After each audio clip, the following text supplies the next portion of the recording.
विधेयक न वाचता विरोध करणाऱ्यांनी आधी ते वाचावं। मुख्यमंत्री फडणवीसांचा मविया नेत्यांवर निशाणा।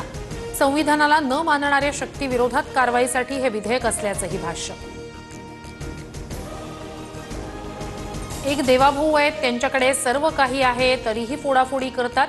नाशिकमधील पदाधिकारी देवाभाऊ वाघमारेंच्या पक्षप्रवेशावेळी उद्धव ठाकरेंचा फडणवीसांना टोला।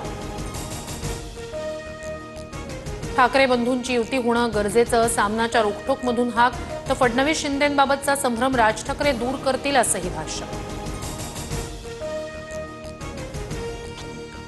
शिवसेना पक्ष आणि चिन्हाबाबत उद्या सुप्रीम कोर्टात सुनावणी। निर्णय येईपर्यंत धनुष्यबाण चिन्ह गोठवा, ठाकरेंच्या शिवसेनेची मागणी। कोर्टात ऑनलाईन सबमिशन दाखल। शिवसेना एकच दुसरी हुक्का चड्डी बनियन गँग। शिवसेना आमदार संजय गायकवाड आणि संजय शिरसाटांवरून आदित्य ठाकरेंची बोचरी टीका। ठाकरे बंधूंविरोधात गुणरत्न सदावर्ते कोर्टात याचिका दाखल करणार। राज्यात तिसरी भाषा शिकलीच जाईल, हिंदी सक्तीचा GR पुन्हा लागू करा, सदावर्तेंची मागणी। भाजपला मुंबई परप्रांतीय पैसेवाल्यांची करायची आहे। मुंबईला दिल्लीच्या वाटेवरचं पायपुसणं केलंय, संजय राऊतांचा हल्लाबोल। संजय राऊतांनी मुंबईकरांचा अपमान केला, बिनशर्त माफी मागावी। भाजप आमदार अतुल भातखळकरांसह राम कदम संतापले। मुंबई महापालिकेत महायुतीचाच महापौर होणार।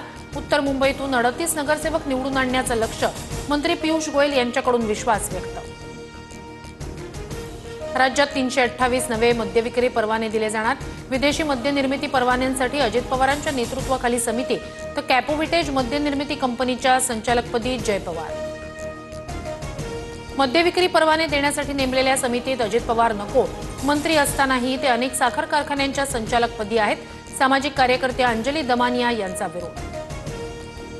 ज्येष्ठ वकील उज्ज्वल निकम यांची राज्यसभेवर राष्ट्रपती नामनिर्देशित खासदार म्हणून निवड।